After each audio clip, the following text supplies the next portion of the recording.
அனைவருக்கும் வணக்கம்.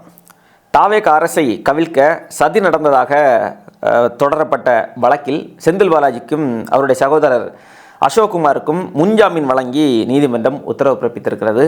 இருதரப்பும் காரசாரமான வாதங்களை எடுத்து வைத்தார்கள். என்னென்ன வாதங்களை இரண்டு தரப்பும் எடுத்து வைத்தது என்பது பற்றி பேசலாம். தாவேக ஊத்தங்கரை சட்டமன்ற உறுப்பினர் இளையராஜாவிடம் 35 கோடி பேரம் பேசப்பட்டதாக ஒரு புகார் கொடுக்கப்படுகிறது, வழக்கும் தொடரப்படுகிறது. அந்த வழக்கில் செந்தில் பாலாஜிக்கும் அவருடைய சகோதரர் அசோக்குமாருக்கும் தொடர்பு இருப்பதாக சொல்லி விசாரணைக்கு ஆஜராகும்படி ரெண்டு பேருக்குமே சம்மன் கொடுக்கப்படுது. ரெண்டு பேருமே வழக்கின் விசாரணைக்கு ஆஜராகலை. உயர்நீதிமன்றத்தில் முன்ஜாமீன் கோரி ரெண்டு பேருமே மனு தாக்கல் செய்கிறாங்க. அந்த மனுவின் விசாரணை இன்று பிற்பகல் 3:30 மணி அளவில் உயர்நீதிமன்றத்தில் வந்தது. வாதங்கள் எல்லாம் வலுவாக எடுத்து வைக்கிறாங்க. முதல்ல அரசு தரப்பு என்னென்ன வாதங்களை எடுத்து வைக்கிறாங்க அப்படின்னா, இந்த வழக்கு விசாரணை ஆரம்ப கட்டத்தில் தான் இருக்குது, எங்களிடம் வலுவான ஆதாரங்கள் இருக்கிறது, அரசை கவிழ்ப்பதற்கு மிகப்பெரிய அளவில் முயற்சி நடந்திருக்கிறது, ஈசிஆர் கிண்டி உள்ளிட்ட பகுதிகளில் சந்தித்து இந்த திட்டம் எல்லாம் போட்டிருக்கிறாங்க. குறிப்பாக செந்தில் பாலாஜி அவர்களுடைய சகோதரர் அசோக்குமார் அவர்கள் இந்த வழக்கில் குற்றம் சாட்டப்பட்டு கைது செய்யப்பட்ட அந்த நபர்களுடன் 40 முறை ஒரே இடத்தில் தங்கியிருந்ததற்கான ஆதாரங்கள் எங்களிடம் இருக்கிறது என்று சொல்கிறாங்க. அது மட்டும் இல்லாமல் இந்த வழக்கில் கைது செய்யப்பட்ட 2 நபர்கள் கரூரை சார்ந்தவர்கள். செந்தில் பாலாஜியுடைய சொந்த ஊர் அசோக்குமார், இவங்களுக்கு கரூர் தான், கரூரை சார்ந்தவர்கள். அப்போது கரூரை சார்ந்த 2 பேர் இருக்கிறாங்க அப்படின்னா செந்தில் பாலாஜிக்கும் இவர்களுக்கும் தொடர்பு இல்லாமல் இருக்காது என்கிற ரீதியிலே அரசு தரப்பு குற்றச்சாட்டை வைக்கிறாங்க. அதை தாண்டிய ஒரு ரொம்ப முக்கியமான ஒரு குற்றச்சாட்டு அரசு என்ன வச்சுருக்கிறாங்க அப்படின்னா, ஹவாலா பண பரிவர்த்தனை நடந்ததான சந்தேகம் இருக்கிறது சொல்லி ஒரு பெரிய ஒரு சந்தேகத்தை எழுப்பியிருக்கிறாங்க. அதற்கான வலுவான ஆதாரங்கள் இருக்கிறதா, எந்த ரீதியில் இந்த பண பரிவர்த்தனை நடந்தது அப்படிங்கிறதெல்லாம் தெரியலை. அது நீதிமன்றத்தில் உண்மையிலே வலுவான ஆதாரம் அரசிடம் இருந்ததென்றால் நீதிமன்றத்தில் அந்த ஆதாரங்களை அவர்கள் சமர்ப்பிக்கிற போது அது தெரிய வரும். இதில் லட்சுமண பெருமாள் என்கிற ஒரு நபரை குறிப்பிடுறாங்க. அந்த நபர் சிங்கப்பூரில் இருக்கிறாரு, இங்கேருந்து தப்பி ஓடிட்டார், அங்கிருந்து ஆதாரங்களை அளிக்கிறார். சென்னையில் இருக்கக்கூடிய ஹோட்டலில் இருக்கிற அந்த சிசிடிவி ஃபுட்டேஜெல்லாம் அவர் சிங்கப்பூரில் இருந்து அளிக்கிறாரு. அது மட்டும் இல்லாமல் இந்த 35 கோடி பேரம் பேசப்பட்டதில் 5 கோடி ரூபாய் திருநாவுக்கரசுக்கு கமிஷன், 30 கோடி நம்ம எம்எல்ஏக்கு, தாவேகா எம்எல்ஏக்கு என்று சொல்லி பேசப்பட்டதாக திருநாவுக்கரசு ஒப்புதல் வாக்குமூலம் அளித்திருக்கிறாரு. எங்களிடம் வலுவான ஆதாரங்கள் இருக்கிறது, இவர்கள் இருவருக்கும் முன்ஜாமீன் வழங்கக்கூடாது என்று சொல்லி கடுமையாக அரசு தரப்பு எதிர்க்கிறாங்க. திமுக தரப்பு, அதாவது செந்தில் பாலாஜியுடைய தரப்பும் அசோக்குமார் தரப்பும் அவங்க என்ன சொல்கிறாங்க அப்படின்னா, இந்த 35 கோடி பேரம் என்பது அது வெறும் கற்பனை தான், அதற்கான எந்த ஆதாரமும் இவர்களிடத்தில் இல்லை, ஏதாவது உரையாடல் இருக்கிறதா, என்ன இருக்குது, ஒன்றுமே இல்லை, வெறும் கற்பனை தான், யூகத்தின் அடிப்படையில் தான் இது எல்லாத்தையுமே சொல்கிறாங்க. சபாநாயகருக்கு எதிராக தீர்மானத்தை கொண்டு எப்படி ஆட்சியை கவிழ்க்க முடியும்? திமுகவுக்கு 59 எம்எல்ஏக்கள் தான் இருக்கிறாங்க. அந்த 59 எம்எல்ஏக்களை வச்சுட்டு கூட ஒரு எம்எல்ஏ எடுத்தால் எப்படி ஆட்சியை கவிழ்க்க முடியும்? அதுவும் இப்போ பெரும்பான்மையை நிரூபித்து விட்டார்கள் சட்டப்பேரவையில். பெரும்பான்மை நிரூபிக்கப்பட்டதற்கு பிறகு எப்படி ஒரு தீர்மானத்தின் மூலமாக எப்படி ஆட்சியை கவிழ்க்க முடியும்? எல்லாமே ஒரு அரசியல் காரணத்திற்காக இந்த வழக்கு போடுறாங்க. எப்போதெல்லாம் செந்தில் பாலாஜி மீது வழக்கு பதிவு செய்யப்படுகிறதோ அப்போதெல்லாம் அவருடைய சகோதரரையும் இழுத்து விட்டுருவாங்க. இதுதான் தொடர்ந்து நடந்துட்டு வருது. அசோக்குமாரும் திருநாவுக்கரசும் ஈரோட்டில் ஒரே நேரத்தில் இருந்தாங்கங்கிற ஒரே காரணத்தை தவிர இவங்கள்ட்ட வேறு எந்த ஆதாரமுமே இல்லை.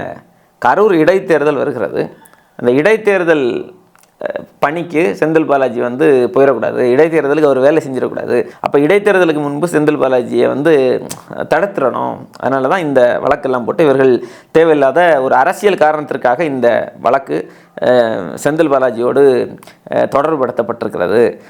ஜாமீன் வழங்கப்பட வேண்டும். இந்த வழக்கினுடைய விசாரணைக்கு முழு ஒத்துழைப்பையும் செந்தில் பாலாஜி வழங்குவார் என்று சொல்லி செந்தில் பாலாஜி தரப்பும் அசோக்குமார் தரப்பும் அவங்க வாதங்களை எடுத்து வைக்கிறாங்க. இருதரப்பு வாதங்களையும் கேட்ட நீதியரசர் அவர்கள் முன்ஜாமீன் 2 பேருக்குமே வழங்கி சில நிபந்தனைகளோடு வழங்கி உத்தரவு பிறப்பிக்கிறார். இப்போது முன்ஜாமீன் வழங்கப்பட்டதோடு இந்த வழக்கு முடிவுக்கு விடுமா என்று கேட்டால் இல்லை. இப்போது யாருக்கு இதில் கூடுதல் பொறுப்பும் கடமையும் இருக்கிறது அப்படின்னா அரசுக்கு இருக்கிறது. குற்றச்சாட்டை வைக்கிறது தாவேகா அரசு. அந்த குற்றச்சாட்டை நிரூபிக்க வேண்டிய கடமையும் பொறுப்பும் தாவேகா அரசுக்கு அதிக அளவிலே இருக்கிறது. இப்போ இந்த வழக்கில் முன்ஜாமீன் வழங்கப்படாமல் இருந்திருந்தால் செந்தில் பாலாஜி கைது செய்யப்பட்டிருப்பதற்கான வாய்ப்புகள் அதிக அளவில் இருந்தது.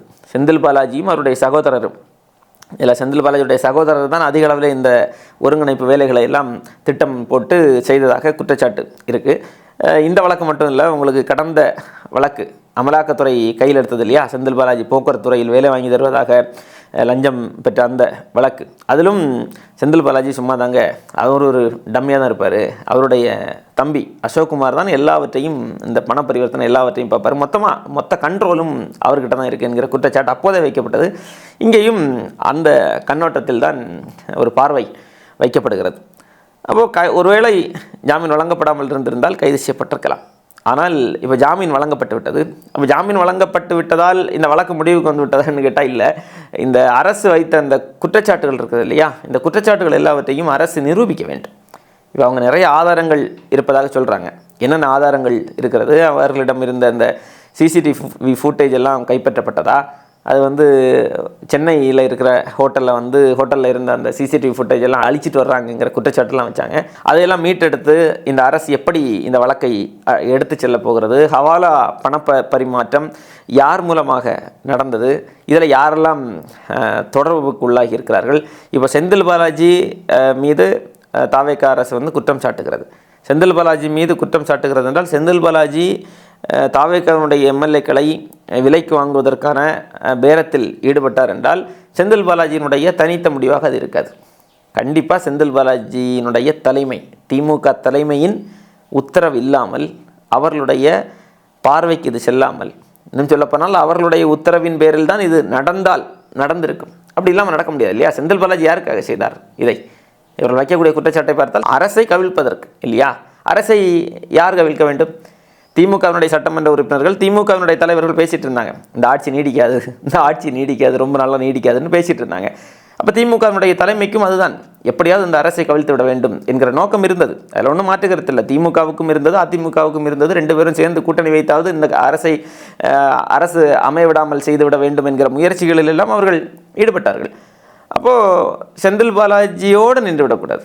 இப்போ முதல்ல செந்தில் பாலாஜிக்கு தொடர்பு இருக்கிறதா இல்லையா என்பதை முழுமையாக அடுத்தடுத்து வழக்கு நடக்கும். அதில் முழுமையாக நீங்கள் இந்த அரசு காவல்துறை வைத்த குற்றச்சாட்டு எல்லாவற்றையும் நிரூபிக்க வேண்டும். சும்மா போகிற போக்கில் ஏதோ ஒன்று சொல்லிவிட்டு ஒரு பரபரப்பை ஏற்படுத்திட்டு அப்படியே போயிடக்கூடாது. பல வழக்குகளை நம்ம பார்த்துருக்குறோம் தமிழ்நாட்டில். வழக்கினுடைய ஆரம்ப கட்டத்தில் ரொம்ப பரபரப்பாக வரும், ஆனால் ஒன்றுமே நடக்காது. கடைசியில் வழக்கு எந்தவித ஆதாரமும் இல்லை என்று சொல்லி வழக்கு முடித்து வைக்கப்படும். அப்படி இந்த வழக்கு முடித்து வைக்கப்படுமாயின் இது ஒரு தாவேகா அரசும் ஒரு நாடகத்தை நடத்துகிறதாகத்தான் இது எடுத்துக்கொள்ளப்படும்.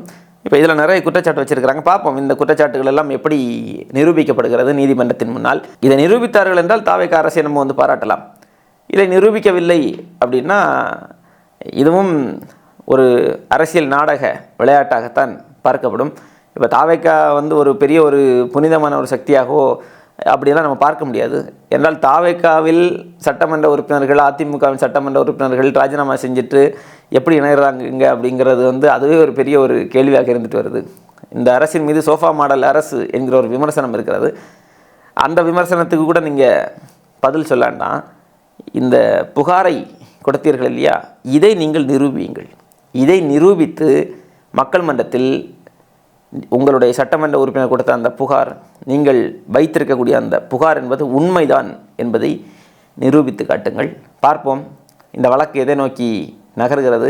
உண்மையிலேயே இந்த வழக்கில் குதிரை பேரம் பேசப்பட்டதா? அப்படி பேசப்பட்ட அத்தனை நபர்களையும் இந்த அரசு சட்டத்தின் முன்னால் நிறுத்தப்பட்டு தண்டிக்குமா?